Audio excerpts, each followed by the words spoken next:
Hello, hello, hello. I don't know if anybody is here, so I'll just wait for a few people to jump on. As you can see, I'm in a little bit of a different setting today, and I'm going to show you absolute arm knitting disasters that I have made over the years. So, and I also want to mention that I have a big giveaway going on. This lighting is really terrible. I probably won't be doing this again. It's so dreadful. Anyways, I have a huge arm knitting giveaway that is a free $799 master arm knitting course. And like I said before, it will be given away to everybody who wants it if I hit 20,000 subscribers. And there is a time date on that. It has to be 20,000 subscribers before the end of November.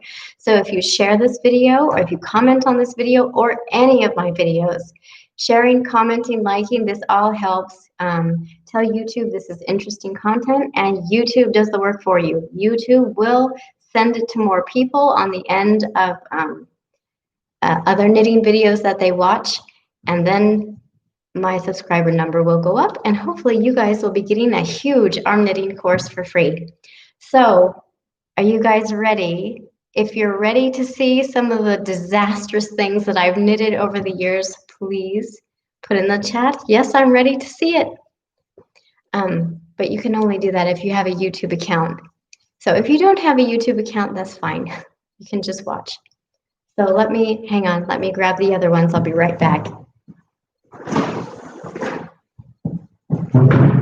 Okay, you guys, so merino wool roving is what I normally work with, and normally it looks like this.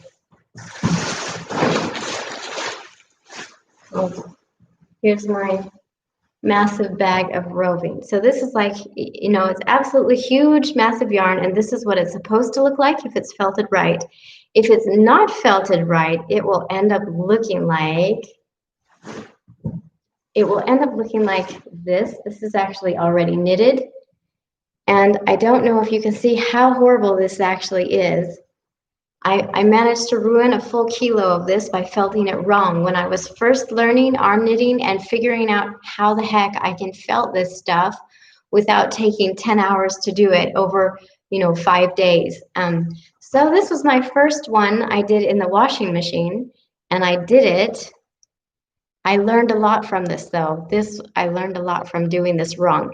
And it is so flat and horrible. It actually looks like, a dog bed. It's that bad. And you can't really see how bad it is on camera. Let me show you this. You see this? This is like tape. It is so flat. There is no fluff. And if you twirl it, it looks like, one of those twirly hanging things, wind chimes. So I'll tell you how I did this. I put this in the washing machine, and I stretched out these long strings of merino wool roving onto a sheet, and then I rolled this sheet up because I thought if this is actually rubbing against each other, it will felt together, and it'll have like this huge knotted, matted mess that I can't even do any knitting with. So I wanted to keep all these strands separate. So I lined them out and rolled it up in a big sheet. Rolled the sheet together. Sorry guys, I have fuzz in my mouth. Rolled the sheet together, stuffed it in the washing machine, and then washed it on a regular wash load. Bad idea, very bad idea. So it over felted. And I had it also on high spin, and that is part of why it is so flat and clunky looking. So let me just keep this up here while I talk so you guys can look at it instead of just my face. Anyways, so once I opened it up, this is what I had, and it's just really flat and horrible, and it has no bounce, and it has no fluff. And when you sit on it, it even feels a bit lumpy like stone because it is so densely felted. So this is disaster number 1. But what I did learn from this is how to felt right. After that, I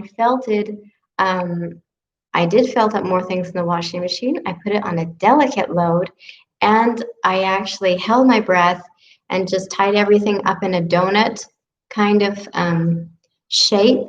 and then loosely just stuck it in the wash, closed my eyes, held my breath, and it came out beautifully. So that's what I do now. I put it in the washing machine for on a delicate cycle, tied up like a donut. And I think I have a YouTube tutorial on that. Or if I don't, Be Cozy actually has a YouTube tutorial how to felt up your wool in the dryer, but you can also use her method in the washing machine. So that is what you never want to do. You never want to put your wool roving in the washing machine on a regular wash with a high spin. Bad, bad, bad idea, because you will have this kind of flat, horrible, dreadful looking wool that is just like ruined. And guys, I don't even have a pet to give this merino wool roving to, or else I would. You know, it's just kind of like useless. In fact, do any of you guys want this wool? You know, if somebody, I think this costs like 50 pounds. 50 pounds, that's like American dollars. It's probably like $60 of wool just like destroyed. So that's a bad idea. If you guys want to buy it off me for half the price, you can have it. Let me know in the comment. I should say that way. So on to disaster number 2.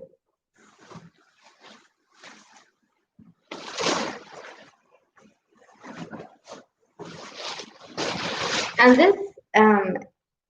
this isn't actually as disastrous as the other one. However, this yarn, let me give you something to compare it with. Okay. So can you tell I wasn't prepared tonight? I had it like a mad rush, and then I popped on here late, and then this is how organized I am. So this wool, you can hardly see it, but it's very narrow, and there is not much fluff to it. And this one is kind of like huge and puffy. Both of these were the same size to begin with. Let me hold it over here. However, this one, I actually just threw the entire blanket that was already knitted into the washing machine. And when I did that on a regular wash, not a delicate cycle, and with a high spin speed again, but because it was already partly felted, it didn't go flat like this one went flat. So it did hold its round, it held its roundness to it, but this one's felted nicely. See how big and puffy it is, and it has a lot of bounce, and it still doesn't shed. But this is one of the first arm knitting videos that I did back in 2016. And if you go to my playlist, How to Arm Knit a Blanket, or Arm Knitting Blankets, and look at the oldest video on that playlist, Arm Knitting Blankets, you'll see this color yarn, and you'll see how huge and puffy the yarn is before I destroyed it by putting it in the washing machine. So those are those things. I have one more thing that was a disastrous arm knit. And this wasn't actually arm knitting. You guys want to guess what this is? I don't think anybody can even guess, because that's how wrong this whole project went. Ooh, it looks terrible, and it is terrible. And I probably did this 2 years ago, and I still haven't managed to take it out. So this was supposed to be a flat, round carpet that just has the wool spiraling around, and this is just held together with a crochet chain stitch, which is really easy to do. So this is another really horrible arm knitting disaster. Although I didn't arm knit it, it is just using arm knitting yarn.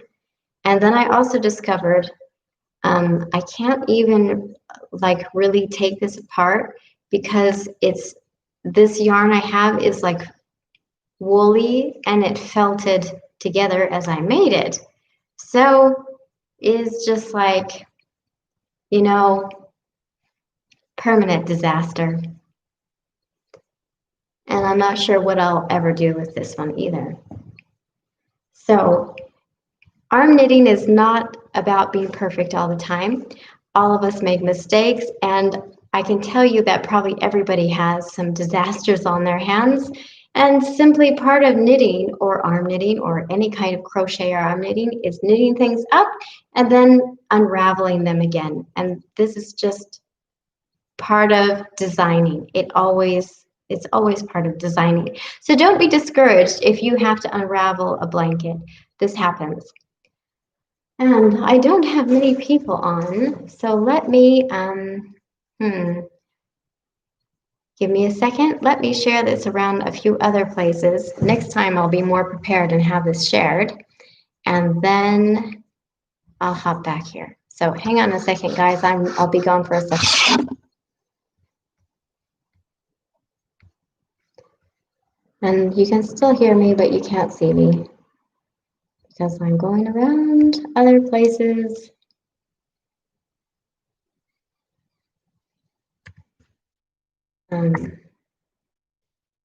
Putting this in a few more places. So let's see.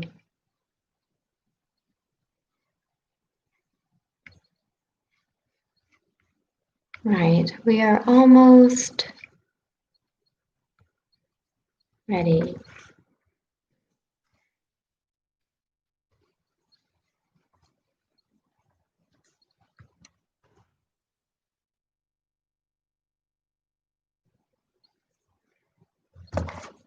That doesn't work.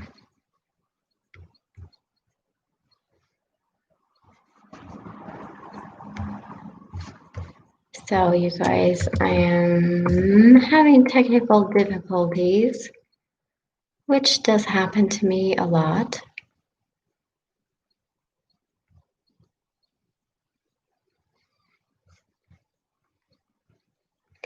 And I will be back in just a second.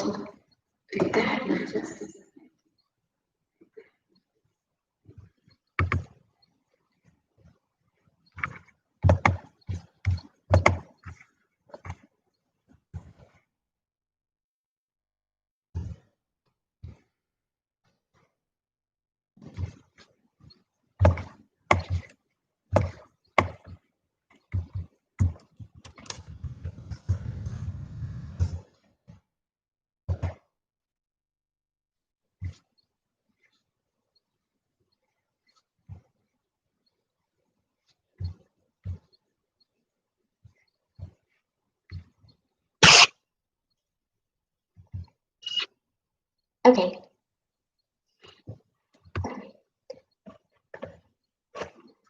Okay, right, we are back on, so everything is good, I think. Can you tell I'm not technically minded?